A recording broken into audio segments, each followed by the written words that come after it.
men in this society? We need who? Do you think we need men in this society? No. Yes. No? I feel like it's a 50-50. 50-50? You don't think we need men? Yeah, we need men. Like, it's a 50. We need men and we need women as much as we need men. Okay. What about you? I think I agree with what she said. Yeah. Yeah. What about you? Because you said you don't think we need men? She said no. So then you'd be fucked right now because you wouldn't be born. Either than that, I feel like that's it. Like. So you don't think we need men at all? You think that like. If it's not just because obviously we need a man to, get newborns. No, I don't feel like. So you don't think men play an important role in this society at all whatsoever? No? They shouldn't. No. They shouldn't or they don't? They don't. Okay. All right. Well. 2 got close to hitting the target. 1 missed by a mile and hit a local hospital. Guys, welcome back to an episode of Modern Women Are a Lost Cause. And no, for the most part, there's no coming back for adult generations in the West. As we know all too well, a woman's existential rudder is her history. And as much as they'd like to rearrange or change it, no magic wand is going to change that. Not Chad's, not Tyrone's, not anybody's. The end result is probably an itch, and that ain't going away. Anyway, here's the first set of comments. 2 of them almost nailed it, but one went so far off course it hit a local hospital. Welcome back to another wild ride on Modern Women Are a Lost Cause. Here's the deal when it comes to Western women. The ship has pretty much sailed. Their existential compass is stuck on a history they can't shake, no matter how many filters or fairy tales they try to use. Chads, Tyrones, and magic wands won't fix this mess. The end result? Probably an itch that's going to stick around. Buckle up, folks, this one's not going anywhere anytime soon. I like to meet a hoe who says, you know what, I'm a hoe, yes. I'm a prostitute, I walk the blade, I sell my body, and this is what it is. Yes. And you know what, I had the good fortune, I was just recently in South Africa in Durban, and you said something earlier that disgusted me, to be honest with you. You said, this is just what I had to do. You live in America. I go to so many countries and people would kill to get here, and they do what they actually have to do. In South Africa, it's the country with the highest unemployment on the planet Earth. I talked to a woman who's my mother's age who tried to solicit me for prostitution, and I respected the fact that she wanted to work for her money and earn her money. So I said, hey, I'm a podcaster. I'll pay you for a day's work. Let me interview you. I want to hear your story. Because people hear your story claiming that you had to do this. I talked to a woman who actually has to do this in a country with the highest unemployment in the world. You're deluded. And you know what she said in her interview? She said if I could go to America and wash dishes, I would go there and do that happily and send money back to my family. You see the difference between you and women there who are doing the same job of prostitution? They do prostitution in some cases because they need jobs. You do prostitution because you need God. You're lost. Lost and probably never to be found, especially when this chick's trying to grin through the entire lecture. I'm mostly with the guy trafficking is a global nightmare. But here's the kicker, I'm not buying the whole women have no other choice in poverty spiel. I've seen countless alternatives around the globe. The core of his argument holds up though. These women had options galore and deliberately threw them all away, setting themselves up for a world of trouble and expecting everything to turn out fine after their epic fails.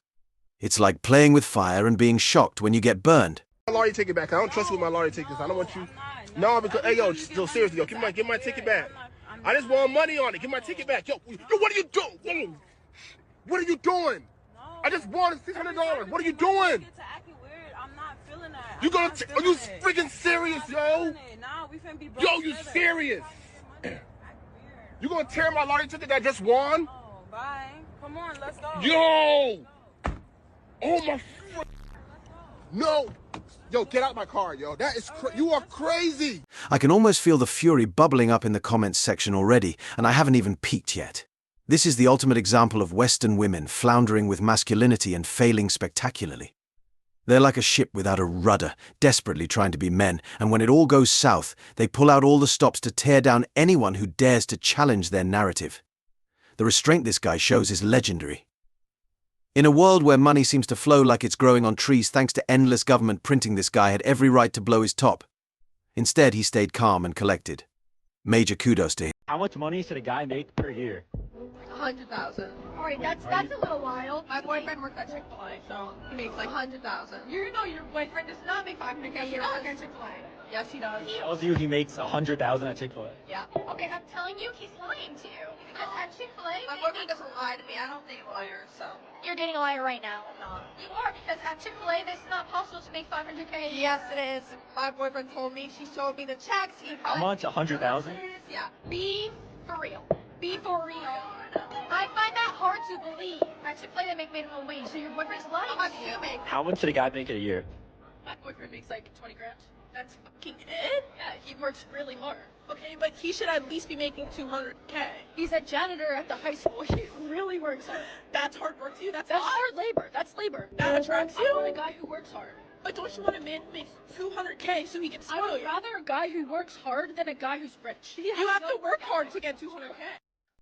Wow, didn't expect to be saying this today, but girl number 2 looks like she was raised in the wild, completely off the grid, probably by a single dad who was more into nature than Netflix. And that first half. Chick-fil-A Chad is really pulling out all the stops to make his side piece think he's rolling in dough. I mean, she's clearly not winning any IQ awards, but pulling off that smile while he plays the I'm rich game would have been a challenge for me back when I was in a similar spot. Women are so powerful. The way that I looked like that this morning and now that I look like this, we're magical. We literally can do anything, so yes, honey. You look like the love child of a leprechaun and a befuddled anteater whose offspring somehow wandered into the wild, stumbled upon a solitary shaman, and decided to start the whole bizarre cycle all over again. Abortion is kind of crazy, but it's that. Listen, it's not that. My point is, her mom is making it seem like it's okay. It's not okay. It's not. It is what it is, bro. It's not. It's not. Okay, so you want her to kill her baby. So what do you want to do about it? Honestly speaking, I really wish that you just was not like. So what do you want me to do now? First of all, bro, listen. This is my daughter you're talking about. She's 16 years old. She's not grown. She's not an adult. She's not an adult. Babe, you laughing? This is crazy. Babe, if the mother and the stepfather is willing to, No. I don't care about none of that. This is my daughter we're talking about. I really. What do you feel like listen, she still has time for an abortion. She's only 2 months. If you want, if you want to have a kid at 16 and ruin your life while you're still in school, then you should have had. She's not ruining it. You stay out of it. You're not the mom. My child was my biggest. I've said it before, and I'll say it again, single mums raise single mums. And if you're still married to one, buckle up because it's going to be a wild ride. Skipping over the solutions because, honestly, these people seem to be clueless. The core takeaway here is that they've built a feminist playground. It's a world where a young woman can just toss her life away and proudly join the ranks of the voluntarily afflicted. It's a mess of their own making, and the consequences are all too clear. Can you escape your past? Can wholeness really be deleted? Do we believe that? No. I would say to an extent. I feel like after about 5 years, it don't count no more. 4 or 5 years. You know 100%. what I'm saying? Like, first of all, I don't like when men are mad for things that I've done before you. Oh like, if I did not even meet you, if you weren't even a visual representation in my life, you should not care. That's how I feel. I have a lot to unpack here, but let's start with the first comment, which hits the nail on the head. Promiscuous women often claim their past escapades are irrelevant, yet they're always trying to erase it. If it really didn't matter, why the need to address it at all? Maybe women should reconsider their choices instead of recklessly sleeping with drug dealers, athletes, and rappers. They then expect men to respect them and overlook their high level of promiscuity, but it doesn't work that way. A promiscuous woman is like a broke man with no ambition, possibly even worse, because while men can recover from financial setbacks, women often struggle with their past. Women keep insisting that the past doesn't matter, yet their actions reveal otherwise. It's clear that for them, it absolutely does. I'm not gonna do it. I did it the other week. I'm good.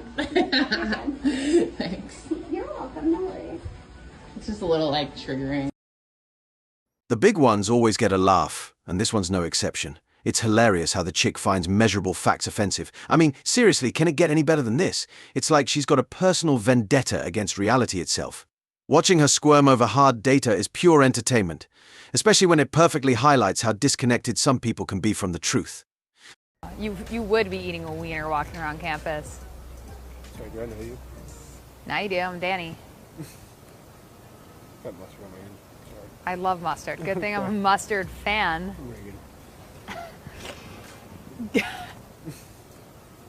Can I have a little more? I didn't even know. Okay. Can I get your number? No, I'm married.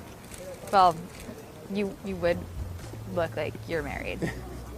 Well, I think I'm about done with you here. Okay. Yeah. What's the point of this? What's the point of your wife, right? Like, dump that.